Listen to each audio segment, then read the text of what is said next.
yeah, people should be on the same page. But praise, if good behavior happens, offer praise. Don't always focus on negative behavior. As your Yeah. parents, you also want to build this person's self-esteem, Yeah. so that they Yeah. as positively as possible. Yeah. Yeah. And I think it's natural. Do I say it's natural? Like looking for the positives, it's almost a very intentional. It's something that you really, really need to stop and think about it, because most of us are programmed to only notice the negative things. Even as adults, when in a relationship, you're more likely to complain of the negative things rather than even praising of the good things that this person does. So as parents, I think we really need to do that more intentionally. So moving on, yeah. Now, one of the biggest scares has been, you see, when your child starts going to school, and mostly I can say happens in boarding school, but still it also happens in day school. They're going to meet so many other children who are coming from very different backgrounds, and most often than not, there's a huge negative influence. And of course, it's usually easy for someone who has a negative behavior to convince someone who has a positive behavior, from it being the other way around. So how best can we protect our children so that when they're in this circumstance, because at this point in time they're starting to actually just be growing their own wings, because from there they go to universities and all that. So when they're in this circumstance, how best can we ensure that they don't fall into this negative influence? And this can be something like maybe early sexual debut, homosexuality, drugs and substance use, arson, because this is also one of those. It's really, really bad, and when you think of the repercussion that comes with it. So how do we make sure that when our children actually leave home to go to school, they still uphold the same values they had and not fall into these other negative influences? Yeah, it's one of those tricky things, especially, and the age group you're talking about is the adolescent age group, Yeah. where they're wired in that what their friends think is more important than even what you think. Yeah. But even as they're proceeding, one of the things I say, don't get tired of talking. Say it, but in a positive way, not always like a lecturing. If you go to school, do not tell them the benefits that they need. And sometimes even we find some groups of parents calling in a few role models to talk to their kids before transition either to high school or even sometimes university. Yeah. So that they can see the benefits and or working hard and the benefits that you will sow at the you reap at the end. Yeah. The conversations. Having and also one of the things I also say, parents, children also model behavior. Parents, yeah.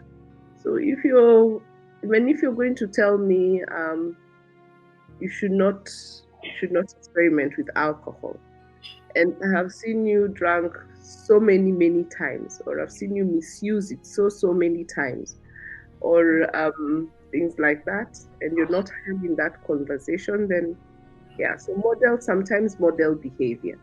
Yeah. Violence in the home, violence outside as a parent. Yeah. So kids also see these things. So talk to them. But also allow them room to face some challenges, not too protective as well. So it's balance. So in terms of influencing of peers, I think these are times when your child is going to school, you have to have that conversation. You're going to school, priorities to learn, and but there's also the social part, which you will make friends, you will thrive. There's sports, there's various channels of activities that you can do. So that discussion. But you also teach social behavior because they model around you. Keep friends or people who um, are not ashamed to be around, for lack of a better word. Encourage them to learn and explore. Also, learn, know their friends. There are times when a child will even go out, and this is not even school holiday. They will go out, come back very late. You never asked who the child was going out with, even if it's an adolescent. You don't know who these people are, things like that. In this day and age, our time we could get away with no one knowing where you've gone to, but you're coming. But you also have rules. You have to be back by this time. Yeah. Same thing applies. Have rules. If you're going to school, I don't want to be called that you've beaten people. I don't want to be called that, because I would be very upset, and my consequences are not the friendliest. There, you're allowed to. You're a parent. You're holding people. Facilitate social activities. If they want to go out and meet friends, try and facilitate that, so that they'll be able to talk to you and feel confident when they go out there. But I think the dialogue, and also knowing which environment you've taken your child to. There's some schools will have some obvious drug problems, so also do a little bit of homework. Even I always say, sometimes even as adults, it's difficult not to fall into some temptations. Your child here is battling self-esteem, trying to fit into some social group. You might find chance in the social group that makes bad decisions. So even them, but just, I think, keep encouraging them. Talk to them. Find out who child hanging out with. Stay there. Should I start? Visit sometimes at random, and also keep your ear out about other discipline cases that have been in the school. Maybe they've been just suspending kids on even way before your child came into that school. Those are things but you have to have that talk. You have to have talks on expectations when your child goes to school. You have to have about discipline, things like that, and what will happen on your side when things go. You have to have that discussion. It's not just the teacher who's supposed to discipline. For example of arson. There's some kids who will not even go next to arson because they know what will happen to them when they go home. They will not be seen there. I'm not saying that that's just generally a parenting problem, but that also does play a role. Depending on the values that you teach your child, tell them what's acceptable, not acceptable. Hear your children out, especially an adult, and ask how the new term is. Have they made new friends? Are there kids who they feel are not the best of company? Do they want to hang out with them? How are the kids? Are you part? Do you feel like you're lacking something because you're not in that group? Why wouldn't you be in that group? Things like that. And also talk to teachers. So I'm imagining this is a Form 1 parent, because usually during when the kids are being allocated to different schools, you'll see so many parents posting on Facebook or any social media platform, how is this and this school? How is this and this school? How is this and this school? So where do parents get the right information? Because I'm imagining maybe you don't even know a teacher, or and usually there's very little time given between school allocation and now the actual reporting of students' school. Sometimes you might ask people maybe if they know the school and if they've had any negative feedback about the school or things like that. But you will not know of anything. Remember, also many discipline issues are internal. Parents don't advertise my child who has been suspended because of arson. That's something to really keep very close. But you sometimes make a visit. I don't think they refuse that much. But even if your child's there, keep an ear out. Talk to the watchman. na watoto kufukuzwa. Yeah. Some small conversation. Yeah. So I think it's, and also when your child comes back, especially a new child, talk to them, find out how this is. Yeah. Discipline issues. How do they handle?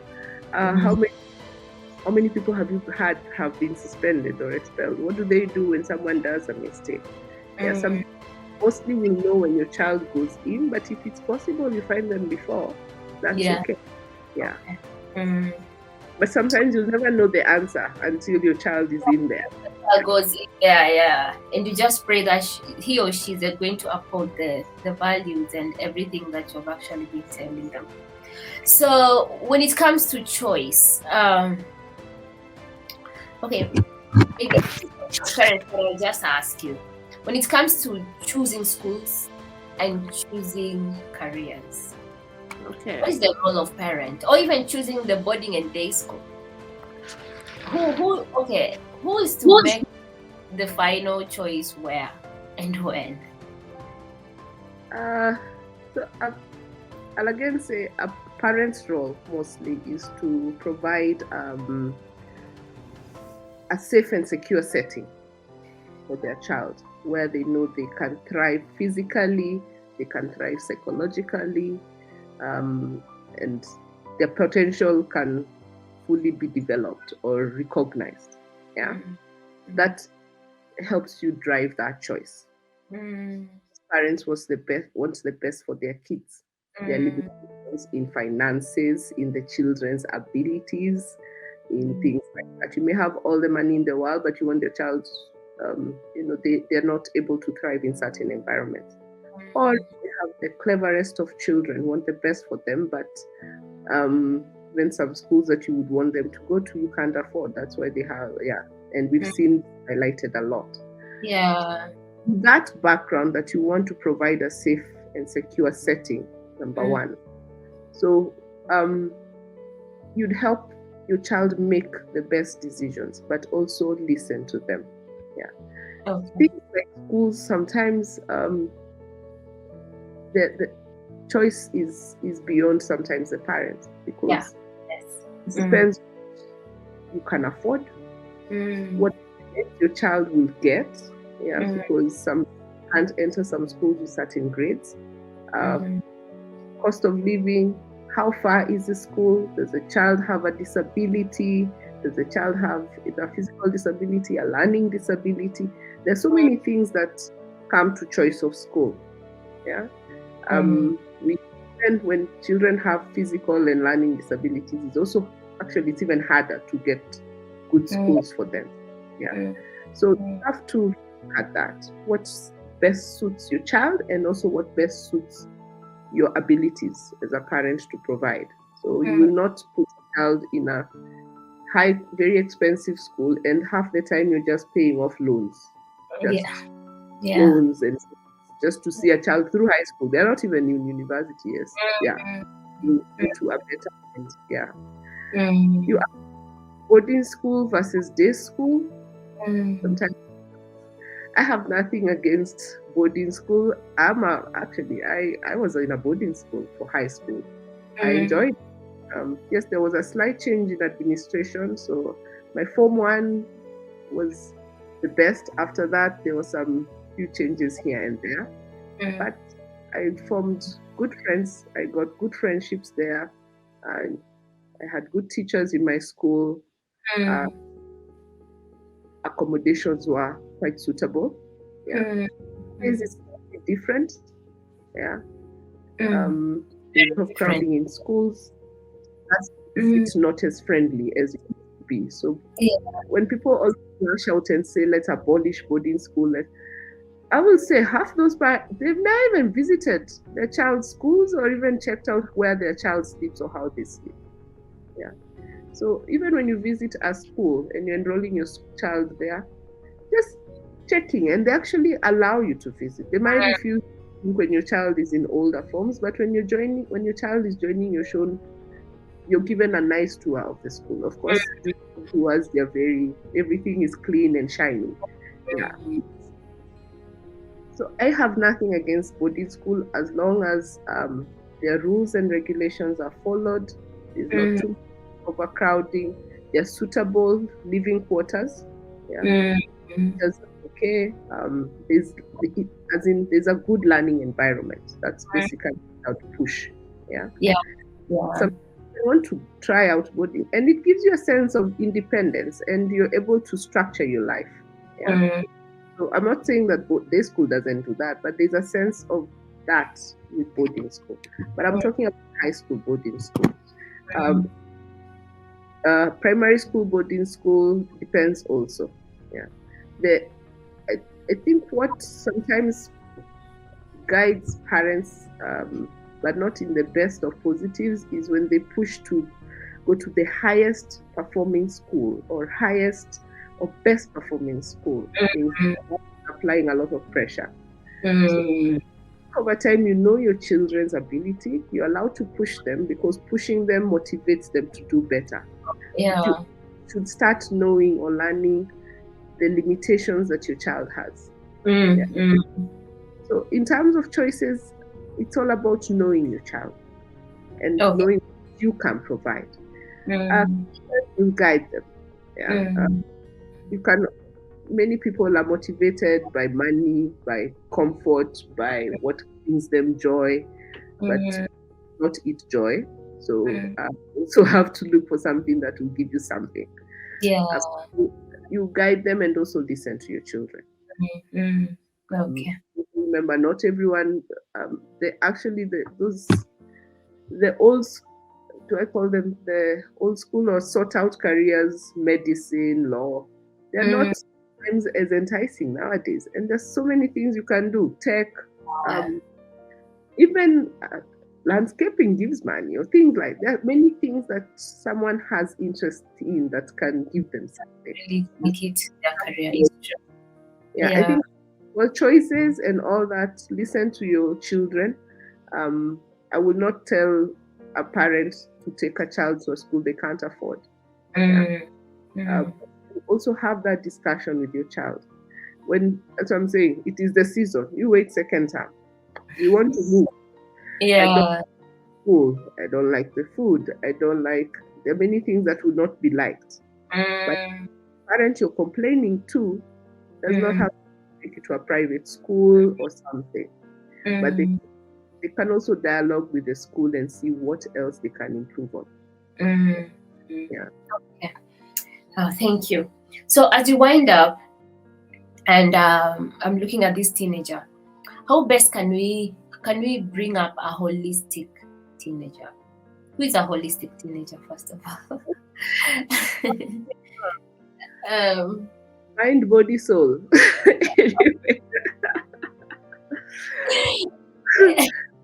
It's holistic, basically.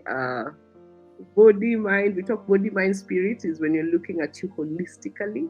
Same as we look at your physical health, we look at your emotional health, social interactions, your intellect, spiritual health. Yeah. So let's start with just even feeding the body in a healthy way.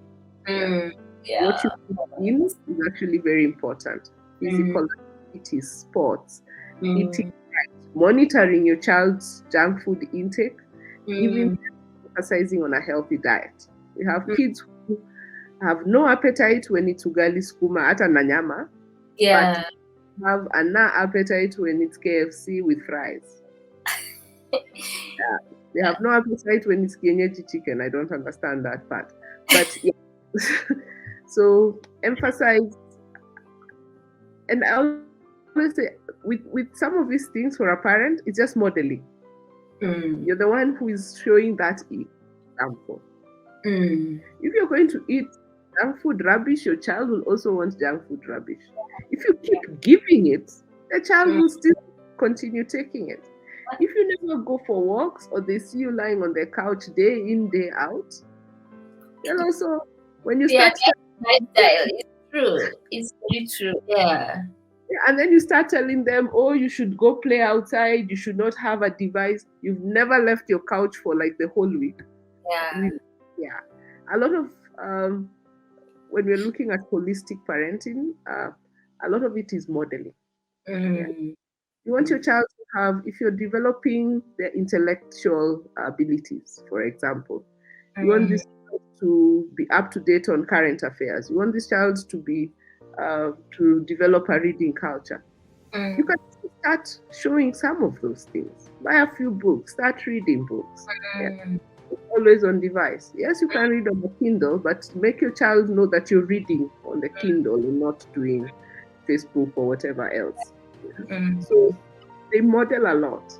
Yeah. So when you're looking at physical health, it's a lot of exercise, eating healthy, hydrating, avoiding substance use. Yeah, that's high there. Looking after their bodies. The negative things about smoking makes you older, even if you start with shallow reasons, yeah, for your skin and bad breath, and yeah, before you now into the other things. Emotional health is more of stress management, positive attitudes, building self-esteem. Talk to them, allow them to share, allow them to talk. And sometimes we talk. Yeah. Allow them to talk and let us listen. Have a conversation. Let's not just be shouting in the house all the time, or the only thing we do is, yeah, we've been victim of this, being told we only send people. Yeah. For social health, allow healthy friendships, basically. Recognize healthy friendships and call it out as early as possible. Don't your suspicions. I suspect that child who's hanging out with my daughter is not. Don't keep suspecting for a whole year and then you finally blow up. Yeah. If you're going to that as a parent, investigate. Yeah, that is one of the biggest guides in parenting sometimes. Yeah. And balance academics. Have a social life and still be able to do academics. Some people complain that they're not even allowed to even go outside. They're just supposed to stay in. But then the parent will also say, my child is very isolated. Yeah. So also give them like a dog on a leash to start with. An unfortunate metaphor. You can always keep elongating it. So they can go. Gradually let them out. Yeah. The high school students should even know how the city center looks like. Some have gone. Some don't beyond their estate. All that exploration and socializing a bit. I think spiritual health, it doesn't necessarily always mean church, but some meditating, some quiet time, reflection, be one with nature, go for walks without devices. Yeah. So you can be able to recognize what's happening around you. You mentioned always recognize negative things because that's what jumps at them. And we're so wide to only see the negative part. To practice what we call mindfulness, where you just look. Notice even small positive habits. So I think that's best how we can, but remember that we are also modeling all of this behavior. All of these things that we are saying, you should also be doing some of them. Or as a teacher, look after your physical health. Socialize appropriately. Be spiritual in whatever form. Religion is the only part of spirituality. Meditation, mindfulness helps a lot with that. And converse with your children. Don't always at them. Have conversation. Wow, thank you so much. And that brings us to the close. And Dr. Kamau, please give us your closing remarks and then we sign out. Well, my closing remarks is thank you, Neema, for hosting this. I think, as you said, it's Mental Health Month, and I think you've done a big job of creating awareness, basically. So my closing remarks are actually to you. Just keep it up. Thank you. And thank you for accepting this. Actually, I've just been thinking, like, so this is our 3rd week, and looking at the first 2 weeks and the response and the feedback, it's like mental health needs to be preached like for the whole year or years. I don't know. Because we all are having issues, and the worst part is we either don't know that we're having issues or we have no idea on how we're going to handle. So I think it's something that really has to be talked about for a very, very long time, because what we were trained and conditioned has failed, and it's failing. So we really, really need to recondition our minds, and now our children who are going to be coming after us. No, yeah, I agree with you. Parenting is different. We are parenting in a different state from what we were parented. Yeah. I can't find fault in how I was parented. I cannot say I had a bad childhood. I can't even say that. I was allowed to play. I was allowed to do all those things. I was punished, but I always knew what I was being punished for. Yeah. There are always ups and downs in homes, but I would not say I had a bad parenting. I can't fault my parents. However, I cannot also replicate the exact same way I was parented then. Yeah. Times are different. There are exposures from everywhere. One of the things, actually, I may have forgotten to mention what your children watch. There are a lot of external influences out there from whatever they watch. Netflix, you don't even know what show they're watching, but they're streaming things. Yeah, so a lot of influences are there. I know my rights conversations, things like that. So it's very different. But when we're talking about having a conversation, does not mean you allow your child to disrespect you. No. Yeah. I always emphasize that. I'm talking, but they're breaking things in my house. No. Yeah. Have a conversation, but friendly. Okay. But also, I always tell parents, as much as times have changed, don't forget you're the parent. Don't forget you're the adult. That's the bottom line. Don't forget that part. You're conversing. You're being friendlier than your parent was friendly to you. But do not forget your role as a parent. You're the disciplinarian. You're the one who is molding this child. You're the one who the child is modeling after. Don't forget that, because starting to get lost somewhere. We are finding telling off their parents, and I get a bit surprised because, so let's not lose that part. Yeah, that's so true. I think we are overdoing it, huh? Overdoing what? Parenting? No.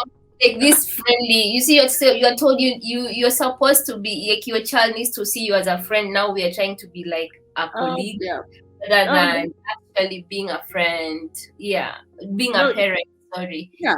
So that's what I'm saying. Your child is allowed to say, "My mom is my best friend." That's not a bad thing. That means that they can share.